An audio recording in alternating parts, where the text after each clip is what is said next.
परिंदों को मंजिल मिलेगी यकीनन यह फैले हुए उनके पर बोलते हैं। कि परिंदों को मंजिल मिलेगी यकीनन यह फैले हुए उनके पर बोलते हैं। अक्सर वह लोग खामोश रहते हैं जमाने में जिनके हुनर बोलते हैं। कि अक्सर वह लोग खामोश रहते हैं ज़माने में जिनके हुनर बोलते हैं। हर असंभव कार्य करने का एक ही तरीका है, कड़ी मेहनत। इसी के साथ आप सभी का स्वागत है आपके अपने YouTube channel RPSC aspirant Jitesh GK and Sanskrit classes में। दोस्तों, आज हम बात करेंगे राज्यपाल की वित्तीय शक्ति। राज्यपाल की वित्तीय शक्ति के बारे में आज हम पढ़ाई करेंगे। इसमें हम पढ़ेंगे दोस्तों आज अनुच्छेद 202। अनुच्छेद 202 क्या कहता है? राज्य का वार्षिक वित्तीय विवरण राज्यपाल के नाम से विधानसभा में प्रस्तुत किया जाता है। अनुच्छेद 202 कहता है कि राज्य का जो वार्षिक वित्तीय विवरण यानी वार्षिक बजट को राज्यपाल के नाम से विधानसभा में प्रस्तुत किया जाएगा। यह अनुच्छेद 202 कहता है।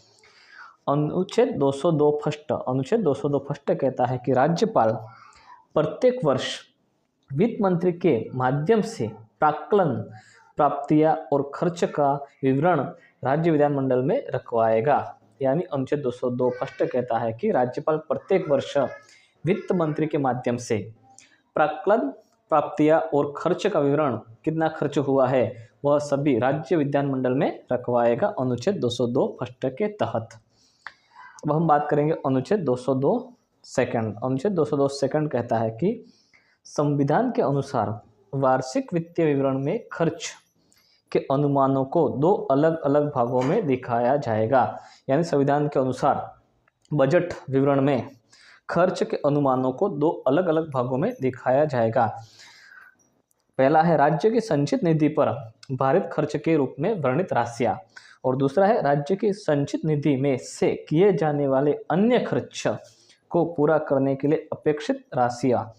अनुच्छेद 202 सेकंड कहता है कि संविधान में वार्षिक वित्तीय विवरण में खर्च के अनुमानों को दो अलग अलग भागों में बांटा गया है। पहला है राज्य की संचित निधि पर भारित खर्च के रूप में वर्णित राशियां, और दूसरा है राज्य की संचित निधि में से किए जाने वाले अन्य खर्च को पूरा करने के लिए अपेक्षित राशियां। ठीक है। अब हम बात करेंगे अनुच्छेद 243I। अनुच्छेद 243I कहता है कि पंचायत राज के लिए राज्य वित्त आयोग गठन राज्यपाल द्वारा किया जाएगा। अनुच्छेद 243I, आई का मतलब होता है इनकम, इनकम मतलब राज्य वित्त आयोग। ठीक है, इस तरह आप याद रख सकते हैं। 243I कहता है कि पंचायत राज के लिए राज्य वित्त आयोग का गठन राज्यपाल द्वारा किया जाएगा। उसी प्रकार अनुच्छेद 243Y, यह नगर निकायों के लिए राज्य वित्त आयोग का गठन राज्यपाल द्वारा किया जाएगा। अनुच्छेद 243I में पंचायत राज संबंधित है और 243Y नगर निकायों के लिए है। ठीक है। राज्यपाल की वित्तीय शक्तियां में हमने क्या पढ़ा? हमने पढ़ा सबसे पहला अनुच्छेद 202, जिसमें बताया गया है कि राज्य का वार्षिक वित्तीय विवरण राज्यपाल के नाम से विधानमंडल में प्रस्तुत किया जाएगा।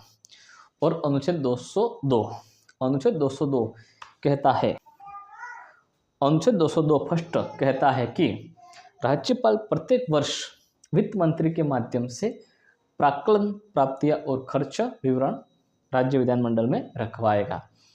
और अनुच्छेद 202 कहता है कि संविधान के अनुसार वार्षिक वित्तीय विवरण में खर्च के अनुमानों को दो अलग अलग भागों में दिखाया जाएगा, जिसमें से पहला है राज्य की संचित निधि पर भारित खर्च के रूप में वर्णित सभी राशियां, और दूसरा है राज्य की संचित निधि में से किए जाने वाले अन्य खर्च को पूरा करने के लिए अपेक्षित राशियां। और हमने पढ़ा 243I, जो पंचायत राज के लिए राज्य वित्त आयोग का गठन राज्यपाल के द्वारा किया जाएगा। और हमने पढ़ा 243Y, जिसमें यह बताया गया है कि नगर निकायों के लिए राज्य वित्त आयोग का गठन राज्यपाल द्वारा किया जाएगा।